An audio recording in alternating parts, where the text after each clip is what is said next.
आज के साथी आशिकाना कव्वाली का आनंद लेंगे। जो आध्यात्म के साथी हैं अध्यात्म का आनंद लेंगे। आशिक मासूका से कहता है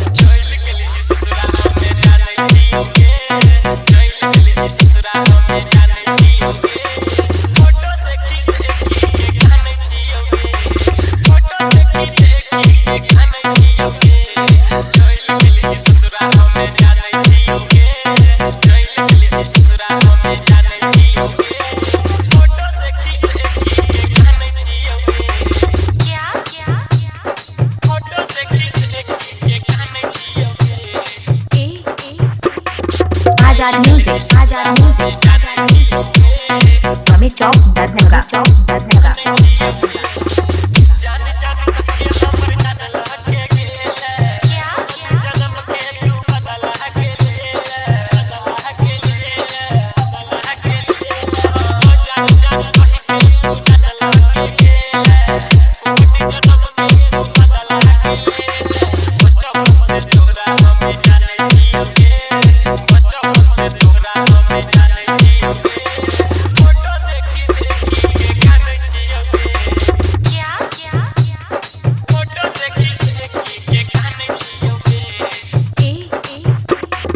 आजाद म्यूजिक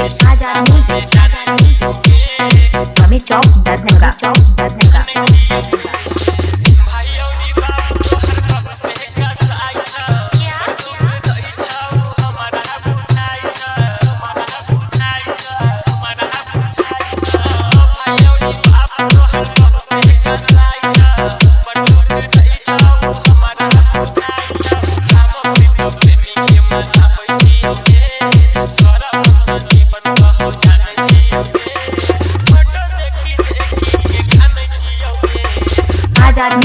आजाद म्यूजिक